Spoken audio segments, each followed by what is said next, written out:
I grew up in Toledo, Ohio, which is here on this little map. And it's a sort of dynamic place and also sort of a quiet place. It actually has the largest body of fresh water in the world. It has a tributary that leads to the Great Lakes, which also then leads to the Atlantic Ocean. So it's always been a part of a sort of strategic trade route. Another sort of element that shaped me growing up was also my larger extended family. There was this extended family that was like lively and vibrant and dense and loud and, full of life in this very early orientation to the world. I knew like my physical body existed here, but I was deeply connected to another place. And that place is Palestine. Palestine is really an amazing and interesting place. It is also an intersectional place. It's right on the Mediterranean Sea. It was historically a part of the Silk Road and the spice trade. So a lot of goods were going through, a lot of movement. It's the Fertile Crescent. It's sort of like the origins of civilization are from this area. Also religions, the three major religions came out of this area. So it's a really has a very historical, very contemporary political importance. My dad grew up in right outside of Bethlehem, was born there in 1967. As you can see, the loss of Arab-controlled land, Palestinian-controlled land has proceeded into this very current present moment. As many Palestinians were escaping violence, forced migration, or were forced to become refugees. My aunt still lives there. This is our family home. We still have it. It's right outside of Bethlehem. And you can see, just like we gather here in the States, big gatherings there too. Just a really warm and incredible culture to be a part of and learn that generous spirit that I think is so deeply a part of the culture. My aunt, who's still there, has lived a really different life than my family that came here. She stayed because if you quote, abandon your home or leave for reasons of self-protection or reasons of force, your home would be liable to then be confiscated. So as a strategic move, my grandfather asked her to stay in our family home, which we still have there. This is her shop here, and as many people were forced from their homes or left out of fear and locked their front door and thought, oh, I'll be back in like a couple weeks when it dies down. They lock their front door, have their house key, and have never been able to return.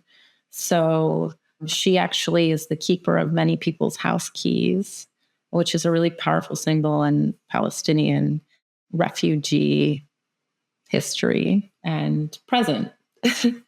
Like my imagination of Palestine was always living in this sort of intangibility.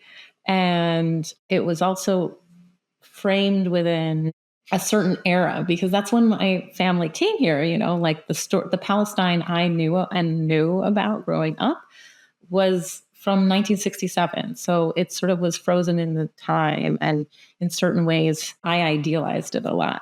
So I love this image because I think it holds this like duality that I think is really important in my work, which is like this sort of like idealization of like what we might think of Palestine from stories from our grandparents, from this beautiful, lush, rural land. Just outside of that frame is a different kind of reality. I always felt with that, this sort of split, something between two worlds, or not quite enough one world and not quite enough another world. And so I think that for a long time, that was very embarrassing for me. It felt like a deficiency. I didn't know my mother tongue. When I go to school, I would have like the weird lunch. So I just always trying to figure out where I fit and if I fit anywhere.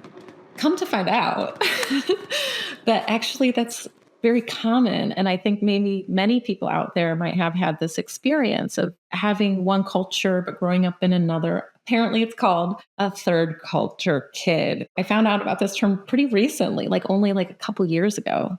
Children who spend their formative years in places that are not their parents' homeland. I listened to this podcast called Two Queer Arabs, and this amazing artist, Yasmin Nasser Diaz, talked about that actually not being a deficiency, that space, that liminal space between is actually a sort of an empowered space, that we are actually processing a certain kind of multiplicity. And that was the first time I actually felt, wow, this is an empowering place to be. So if anybody out there is feeling that way, just really dig into that. Maybe we know something about these places. Maybe that's our work to blend. This is also an incredible quote by an author and a thinker that has been really influential for me, Edward Said. And he writes, "The more one is able to leave one's cultural home, the more easily one is able to judge it, and the whole world as well, with the spiritual detachment and generosity necessary for true vision. The more easily, too, does one assess one's self and alien cultures with the same combination of intimacy and distance." Thanks for checking out this Geeks Shorts episode. This is just one of 10 chapters featuring the speaker's artwork, artistic practice, and direct conversations with the community. The full-length video, only publicly available for a limited time, can be found in the GEEX Talks subscriber archive, where you can also discover hours of content on even more contemporary glass artists and researchers.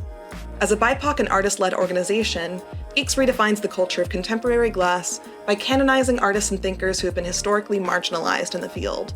If you'd like to support this effort, subscribe to GEEX and gain access to exclusive content. For more info, visit geeks.glass/support. Thanks to this episode's sponsors, listed on screen and in the video description below.